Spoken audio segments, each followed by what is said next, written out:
산정무한 정비석. 어느 외국인의 산장을 그대로 떠다 놓은 듯이 멋진 양관 외금강역과 아울러 이 한국식 내금강역은 산을 찾아오는 사람에게 무한 정다운 호대조의 두 건물이다. 내와 외를 여실히 상징한 것이 더 좋았다. 13여월의 달빛 차갑게 넘실거리는 역 광장에 나서니 심산의 밤이라 과시 바람은 세찬데 벼랑간 개간을 흐르는 물소리가 정신을 빼앗을 듯 소란하여 주인은 한층 뼈에 스민다. 장안사로 향하여 몇 걸음 걸어가며 고개를 드니 산과 산들이 병풍처럼 사방에 우쭐우쭐 둘러선다.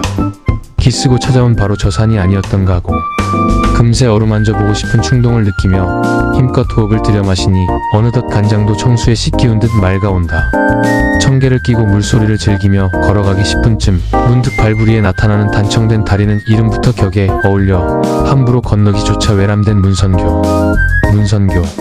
어느 때 어떤 은사가 얘까지 찾아와서 선경이 어디냐고. 목동에게 차문한 고사라도 있었던가? 있을 법한 일이면서 깜짝 소문에 조차 듣지 못한 것은 역시 선경과 속계가 스스로 유별한 탓이었던가? 차문주가 처제. 목동요 지행화촌. 듣자하니 술집이 있다던데 예서 어디쯤인고. 목동이 멀리 가리키는 곳 보아하니 은행나무 마을일러라. 은속계의 노래로 속계에서는 이만하면 풍류객이었다.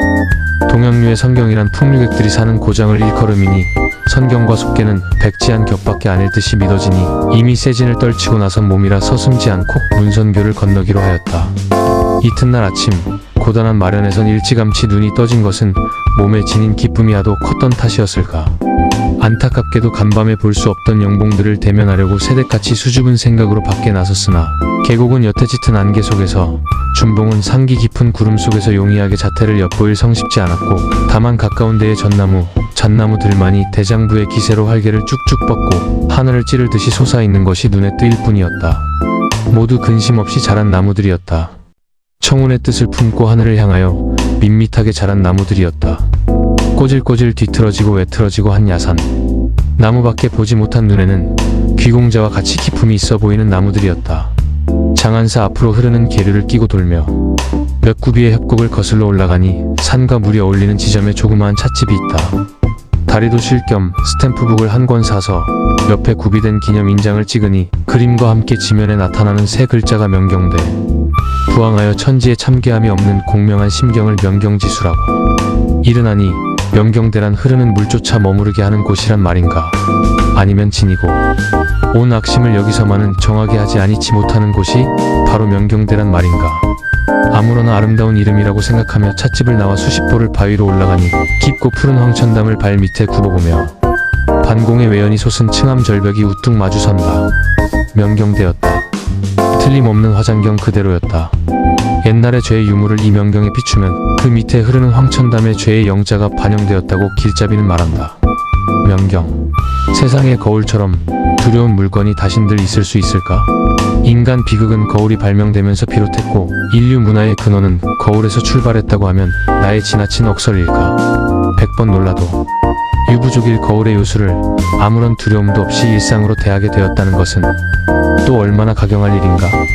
신라조 최후의 왕자인 마의 태자는 시방 내가 서 있는 바로 이 바위 위에 꿇어 엎드려 명경대를 우러러보며 오랜 세월을 두고 나무 아미타불을 염송했다니 태자도 당신의 업죄를 명경에 영조해 보시려는 뜻이었을까?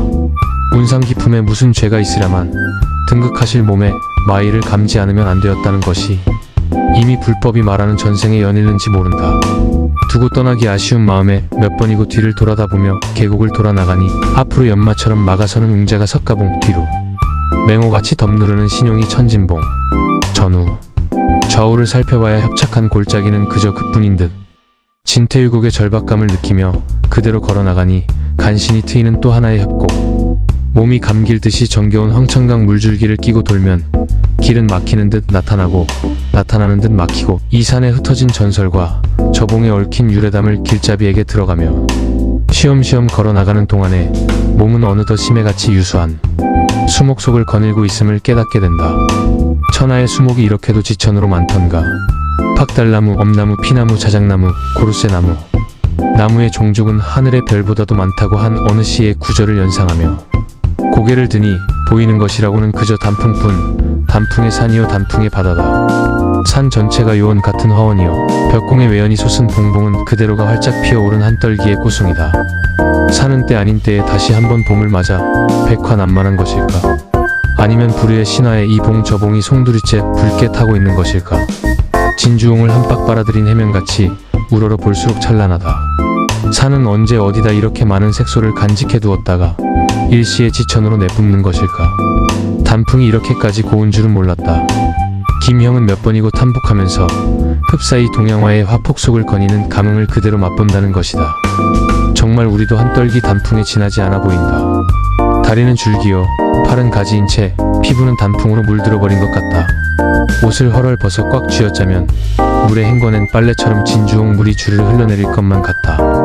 그림 같은 연화담 수련폭을 완상하며 몇십 구비의 석계와 목잔과 철삭을 다파하고 나니 문득 눈앞에 막아서는 무려 300단의 가파른 사닥다리 한 층계 한 층계, 한사코 기어오르는 마지막 발걸음에서 시야는 일망무제로 탁 트인다. 여기가 해발 5천척의 망군대하. 천하는 이렇게도 광활하고 웅장하고 숭엄하던가. 이름도 정다운 백마봉은 바로 지오지간에 서 있고 내일 오르기로 예정된 비로봉은 단걸음에 건너뛸 정도로 가깝다. 그 밖에도 유상무상의 허다한 봉들이 전시해야 할 거 아는 군웅들처럼 여기에서도 불끈 저기에서도 불끈 시선을 낮춰 아래로 굽어보니 발 밑은 천인단에 무한재로 뚝 떨어진 황천 계곡의 단풍이 선열처럼 불타.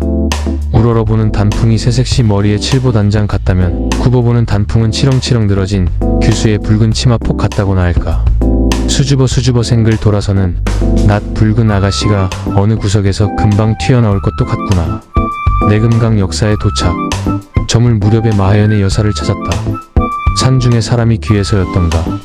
어서 오십사는 상냥한 안주인의 환대도 은근하거니와 문고리 잡고 말없이 맞아주는 여간집 아가씨의 정성은 무르익은 머루알같이 고왔다.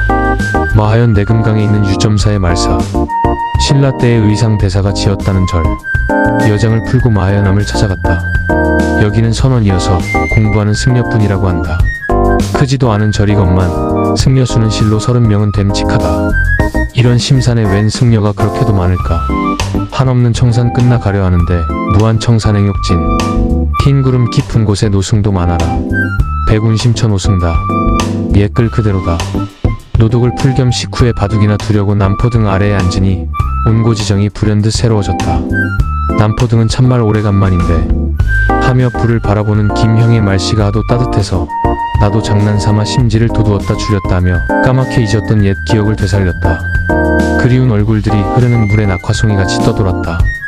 밤 깊어뜰에 나가니 날씨는 흐려다른 구름 속에 잠겼고 은풍이 몸에 선선하다. 어디서 설설 소란이 들려오는 소리가 있기에 바람소린가 했으나 가만히 들어보면 바람소리만도 아니요 물소린가 했더니 물소리만도 아니요 나뭇잎 갈리는 소린가 했더니 나뭇잎 갈리는 소리만은 더구나 아니다. 아마 바람소리와 물소리와 나뭇잎 갈리는 소리가 함께 어울린 교양악인 듯 싶거니와 어쩌면 곤히 잠든 산의 호흡인지도 모를 일이다. 달빛에 젖으며 뜰을 어정어정 거닐다 보니 여관집 아가씨가 등잔 아래에 외로이 앉아서 책을 읽고 있다. 무슨 책일까? 밤 깊는 줄조차 모르고 골똘히 읽는 품이 춘향이 태형 맞으며 백으로 아래는 대목일 것도 같고 누명 쓴 장화가 자결을 각오하고 원한을 하늘에 구축하는 대목일 것도 같고 시베리아로 정배가는 카투사의 뒤를 네플류도프 백작이 쫓아가는 대목일 것도 같고 궁금한 판의 제멋대로 상상해보는 동안에 산속에 밤은 철양이 깊어갔다. 다음날 아침 다시 산을 찾아 나섰다. 자꾸 깊은 산속으로만 들어가기에 어느 세월에 이 골을 다시 헤어나 볼까 두렵다. 이대로 친지와 처자를 버리고 스님이 되는 수밖에 없나 보다고 생각하며 고개를 돌이키니 몸은 어느새 구름을 타고 두리둥실 솟았는지 군소봉이 발 밑에 절하여 아래는 비로봉 중어리에 나는 서 있었다. 여기서부터 날씨는 급격히 변화되어 이 골짝 저 골짝의 안개가 자욱하고 음산한 구름장이 산허리에 감기더니 은제 금제에 다다랐을 때 기어이 비가 내렸다. 젖빛 같은 연무가 짙어서 지척을 분별할 수 없다. 우장 없이 떠난 몸이기에 그냥 비를 맞으며 올라가노라니까 돌연일진. 광풍이 어디서 불어왔는지 휙 소리를 내며 운물을 몰아가자 은하수같이 정다운 은재와 주홍, 주단 폭같이 들어놓은 붉은 진달래 단풍이 몰려가는 연무 사이로 나타나 보인다. 은재와 단풍은 마치 이랑이랑으로 석바꾸어가며 짜놓은 비단결같이 봉에서 골짜기로 퍼덕이며 흘러내리는 듯하다. 진달래는 꽃보다 단풍이 배승함을 이제야 깨달았다. 오를수록 우세는 맹렬했으나 광풍이 안개를 헤칠 때마다 농무 속에서 호련얼모라는 영봉을 영송하는 것도 가히 장관이었다. 산마루가 가까울수록 비는 폭주로 내리붓는다. 12,000봉을 단박에 창해로 변해버리는 것일까?